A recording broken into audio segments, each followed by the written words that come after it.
Maya moved into her new apartment in downtown Chicago.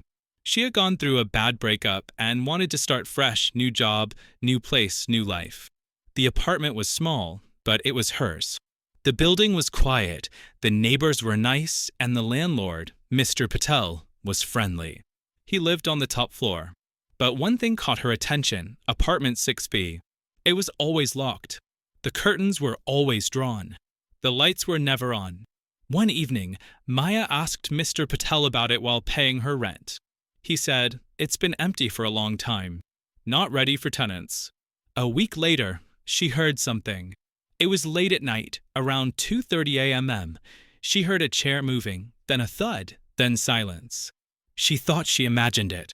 But the next night, it happened again. She asked her neighbor, Mrs. Rivas, a sweet retired teacher, "Have you ever heard anything from 6B?" Mrs. Rivas paused, then smiled nervously. Sometimes the old building makes noises. But her eyes showed something else. That night, Maya stayed up with her phone ready. Exactly at 2:32 a.m., she heard 3 slow knocks from inside 6B. Her heart raced. She tiptoed to her door, looked through the peephole. Nothing. No one. But she saw a faint light coming from under 6B's door. The next morning, she asked Mr. Patel again, "Are you sure no one lives in 6B?" He looked at her for a long time, then said quietly, "You should mind your own business." That night, she couldn't sleep. So she left her phone camera running, pointing at the door. The next morning, she checked the footage. Nothing for the first few hours. Then, exactly at 2:32 a.m., a shadow appeared. A tall figure stood there, unmoving, in front of her door. It didn't knock. It didn't speak. It just stood there for 8 minutes. Then it disappeared. Terrified, she showed the video to Mr. Patel. He looked shaken, then finally told her the truth. 6 years ago, a man named Daniel lived in 6B. He was quiet, kept to himself, never caused trouble. But one day, a terrible smell started coming from his apartment. When the police broke in, they found him. He had been dead for over a month. Cause of death was unknown. The room was clean. No struggle. No injuries. Just silence. They say he died in the chair, alone, at exactly 2:32 a.m. Maya was done. That night, she packed her things. She booked a hotel and arranged for a moving truck. But before she left, curiosity got the better of her. She slid a note under 6B's door. Just 4 words, "What do you want?" No answer. She left. 3 days later, she returned with the movers. When she stepped into the hallway, her note was outside her door. Same handwriting, but with 1 word added, "You." Maya stood frozen in the hallway. The note lay on her welcome mat, folded neatly. Same paper, same ink, same 4 words. But now there was a 5th. "You." Her breath caught. She looked toward 6B. Still dark. Still silent. She picked up the note slowly, half expecting the door to creak open. It didn't. She rushed back inside, locked her door, and sat in silence. That night, she couldn't sleep. Every floor creak, every gust of wind outside her window felt louder, more deliberate. She wanted to believe it was all some twisted prank. But deep down, she knew better. The next day, Maya didn't go to work. She spent hours online, digging up anything she could about the apartment. No results for Daniel. No past tenant records. No official incident reports. It was like he never existed. She found an old Reddit thread about weird things happening in old Chicago buildings. One comment stood out. "If you hear knocks at 2:32 a.m. in apartment 6B, don't answer. Ever." The comment was from 6 years ago, the same year Daniel supposedly died. That night, Maya made a decision.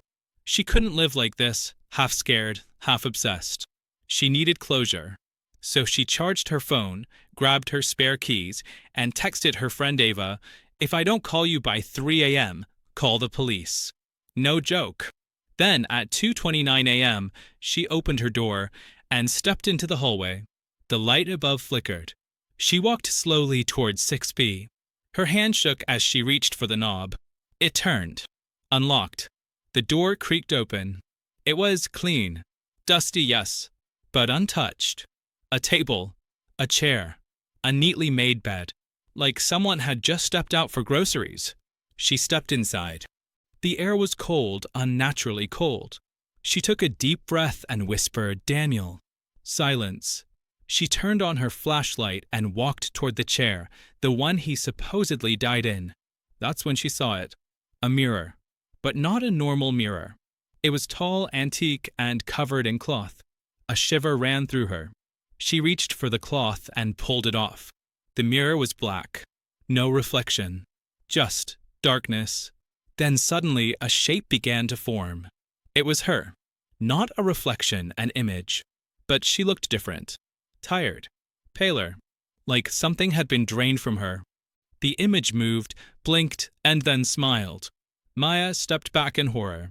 She turned to run, but the door slammed shut. The lights cut out. She screamed, but no sound came.